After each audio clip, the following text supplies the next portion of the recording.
Thanks, Andrew. I'm going to invite George forward now. So for anyone who doesn't know George, bless you. You're about to have an experience. But George is Thank you, at brother. church, and he's very short, obviously, as far as we're concerned with this week. Do you want me to help you there? No, I'm all right. You just keep talking. George works, he's a church army officer. That's why he got that lovely tie. And also he works for Newell as well. So we're so delighted to have George opening our series in the Psalms. So we're just going to pray for you, bro. You all right? Yep, I'll do. We got that one on wish. Okay. All right, let's pray. Let's pray together. Heavenly Father, we thank you for this brother in the Lord and this friend of this wing of your church, Lord.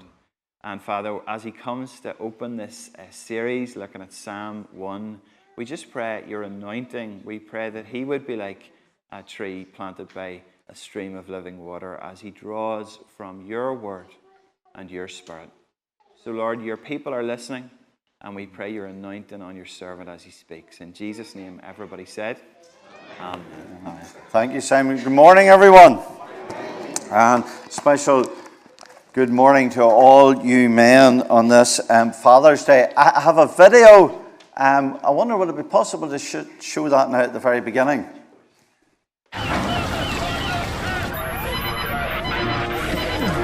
Jean-Pierre! Jean-Pierre! Jean-Pierre!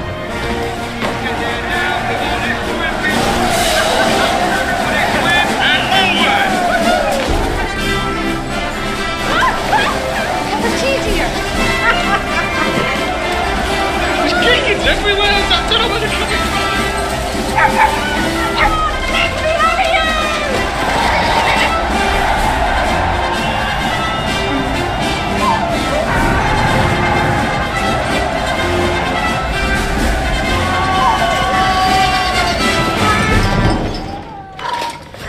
Buongiorno.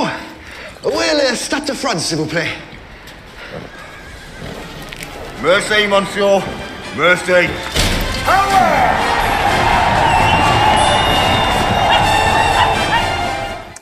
Since the Euros have just started, I had to have something about football this morning. That was Mars' sponsorship of the English team in the 2016 Euros. I'll come back to that in a moment or two. But firstly, I want to begin by looking at this Psalm 1, which opens with the words, "Blessed is the man." Now, some versions have "blessed are those," but since it's Father's Day, I'm going to go with "blessed is the man," but you're all really included in it. You know, the word "blessed" could be translated as, fortunate or happy, or joyful. And that's the way you could translate this word "blessed." So this man is blessed. Has his football team just won the Premiership? Simon's not blessed at this particular time. Am I blessed with a great singing voice? Definitely no. Is anyone blessed here with good looks? Not going to point anyone out. Of course, that's all. Anything, in the sense, that isn't what it means to be blessed. And when you look at this passage, it's interesting that the psalmist answers the question first by three things that we're to avoid.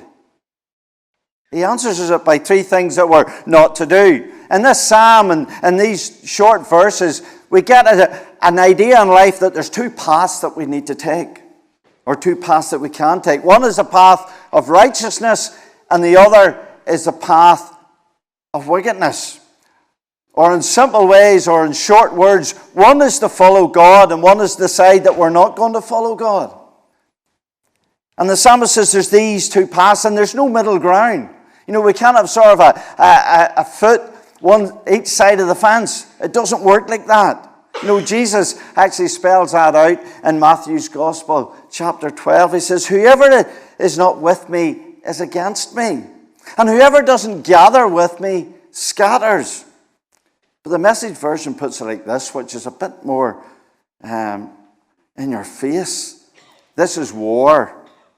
There's no neutral ground. If you're not on my side, you're my enemy. This is war. There's no neutral ground. If you're not on my side, you're my enemy. So this guy, he's blessed by not doing three things, by avoiding ending up going down the wrong path. He doesn't walk in the counsel of the wicked, or stand in the way of sinners, or sit in the seat of mockers. In other words, if we want to be blessed, we don't take our advice, we don't take our counsel. As men and women of God, we don't take that from the world around us. We don't take it from whatever the latest cultural trend or societal trends is. That's not where we take our advice from. That's not where we take our counsel from. They're not the example we're to follow. Out there doesn't tell us what is right and what is wrong, or what is righteous and what is wickedness. So we don't take the counsel, and we don't stand in the way of sinners. In other words, we begin to think the way that they think. Begin to take on board with those who have no time for God what they think. We don't do that. If we do, the result is we start to get confused, and actually we're not sure of what we actually believe. We start to lose hope and that belief that actually we follow a God who is a God of the impossible. He is the God of all things. And then very quickly, if we follow that path, we find ourselves sitting or believing what they believe, and God has no part in our lives.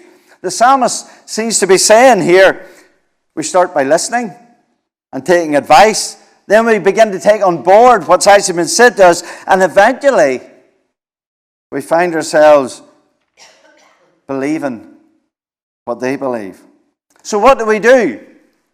Do we hide in our houses? Well, obviously not. You had a fun day yesterday with 800 people, so you don't do that. Do we turn off our TVs so as we don't get contaminated by what's on them? Do we stay safe in our churches? Of course not. Of course not. You know, Jesus has given us the Great Commission that we're to go into all the world.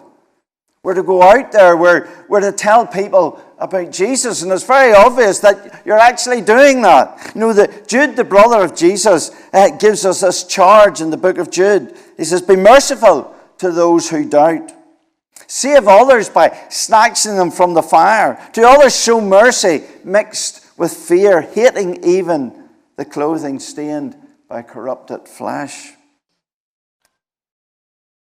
We're to be a people of grace, a people of mercy, and a people of love.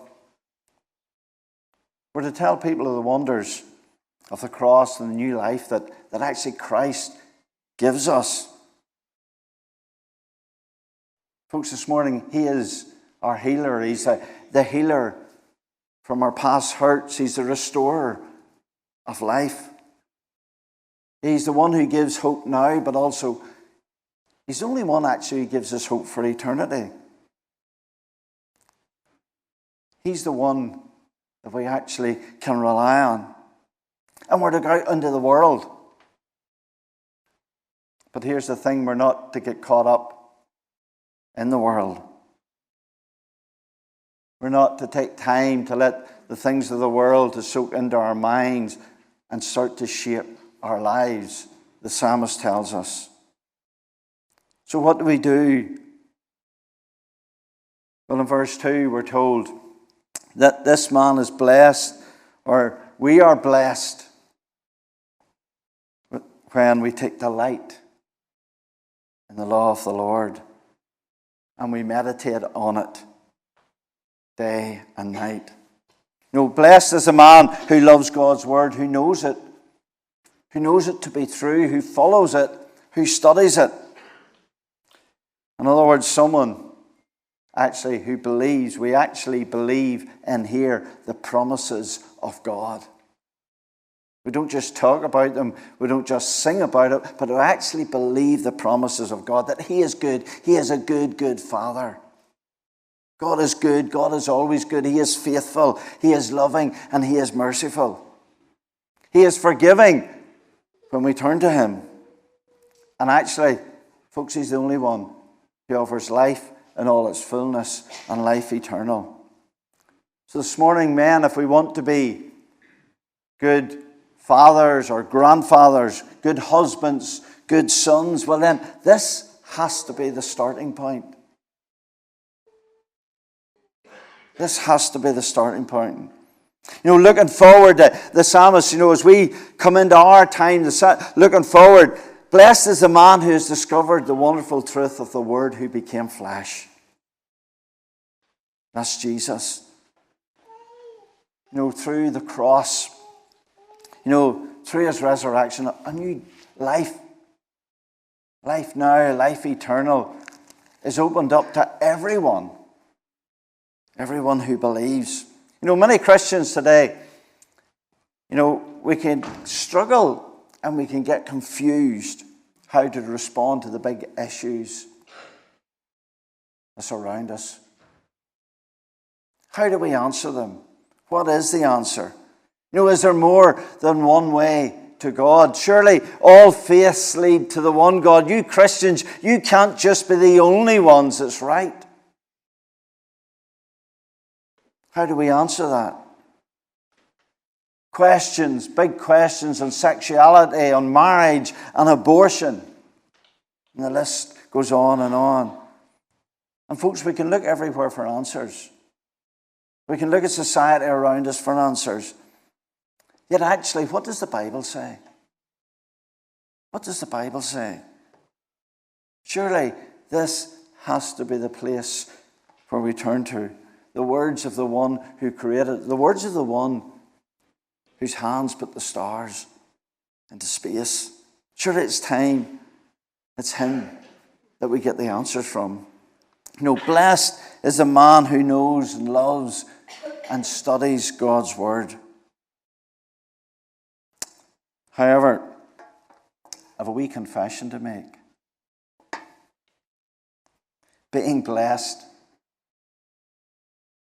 is much more than being fortunate, than being happy and being joyful. Yes, it is all these, but as we discover Christ for ourselves, as we become born again of the Spirit of God, infilled by the Spirit, blessed means actually knowing the very presence of God in our lives. This man is blessed because he's fellowship with God, aware of His grace and His mercy and His presence. As one commentator puts it like this: to be blessed is to experience the full impact of God's presence in our lives now and for all eternity. And then the psalmist tells us, such a person is like a tree planted by streams of living water, and whose leaf does not wither. Whatever they do prospers. This isn't a tree dependent on the odd rain shower. Mind you, we get plenty here, I have to say. It's not that. No, it's a constant source of life. Constant source of water, meaning it bears fruit in season and it doesn't wither. Folks, this is more than just believing in God.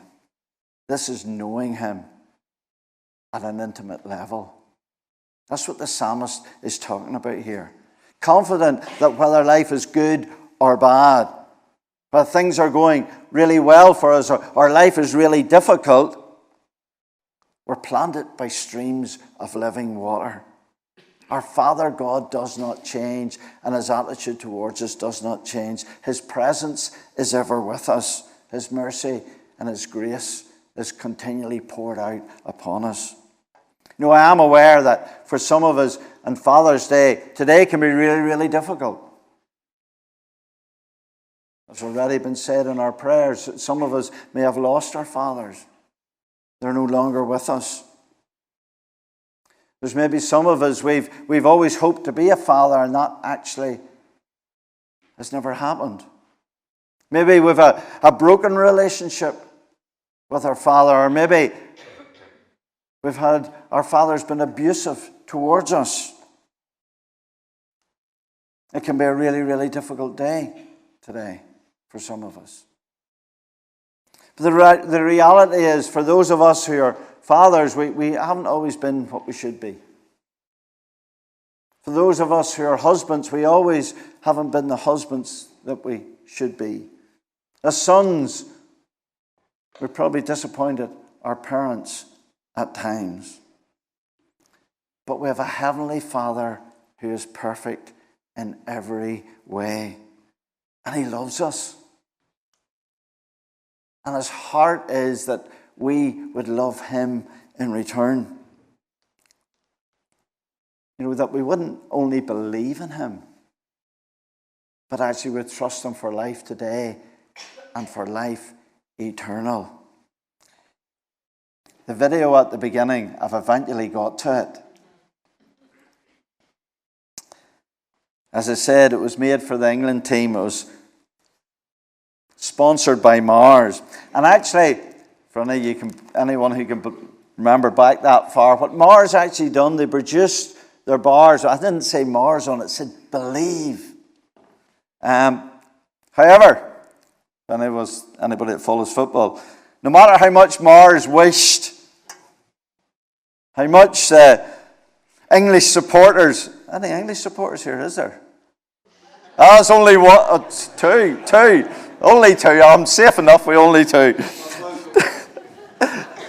No matter how much they believed, it actually changed nothing. They sat and they watched their team lose again. You see, you can believe as much as you like. You can believe as much as you like, but you can still lose. And you can do it in football or any other sport, and indeed in many other things. Passive believing changes nothing. Changes nothing. And you know, you can do the same with Jesus. You can do the same. We can be passive believers in Jesus.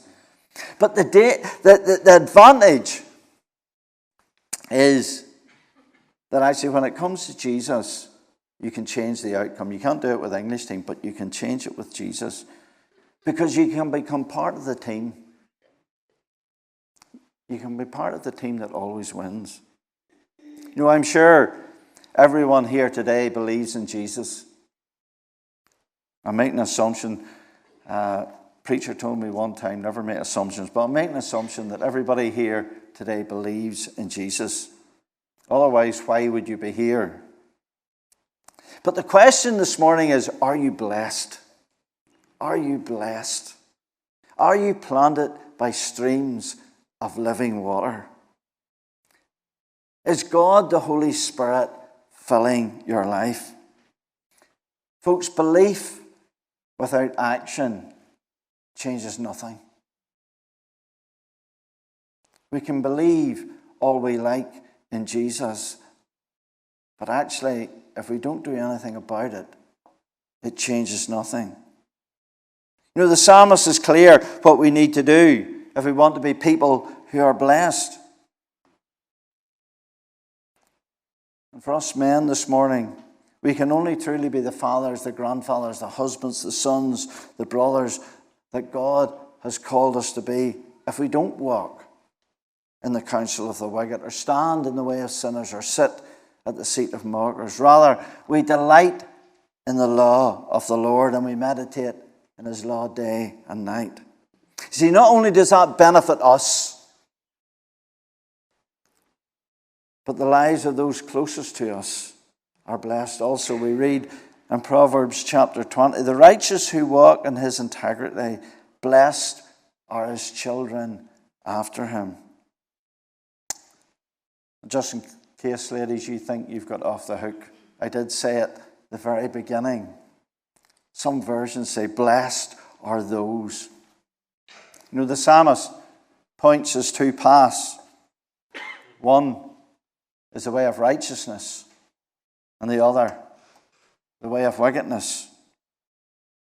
You know, righteous means that That for us today, through the cross, we've been made right with God.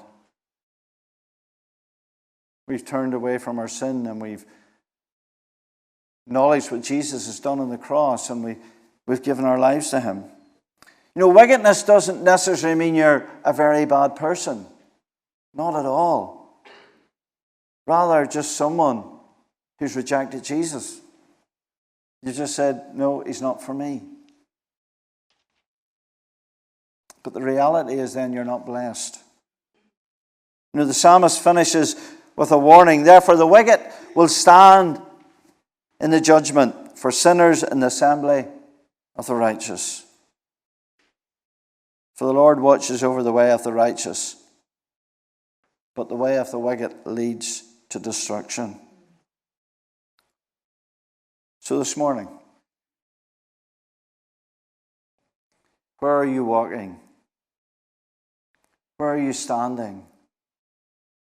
Where are you sitting? Do you just believe? Or are you planted by streams of living water? Alive in Christ, filled with his Holy Spirit, confident that he is with you in life today. And actually you're sure of life eternal.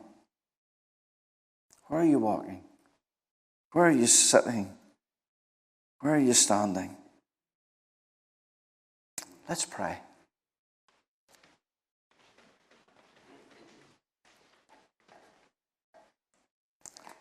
And let's just take a few moments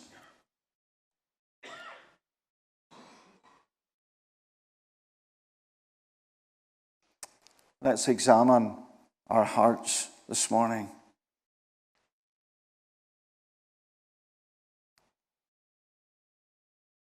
Yes, we're people who believe.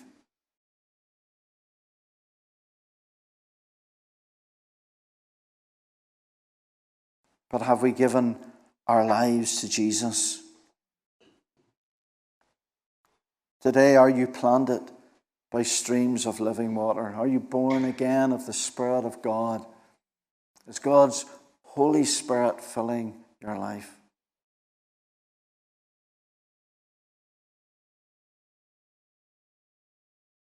Do you know this morning at an intimate level the Father God who loves you, who sent his Son on the cross to die for you?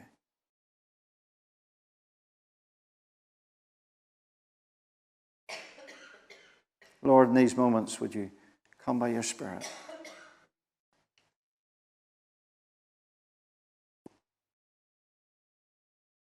And Lord, I pray today if there's anyone here who at this point, Lord, doesn't know you, in these moments, Lord, would you speak into their heart and into their life?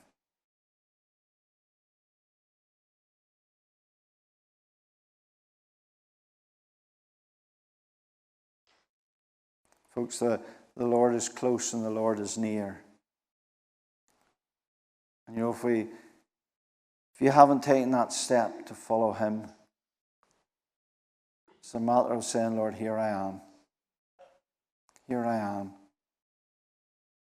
Forgive me for going my own way, for not acknowledging you. Come and dwell in my life. Lord, I pray today for anyone who would make that step, Lord, they would know even in these moments the reality of what it is to be known by you. We pray in Jesus' name. Amen.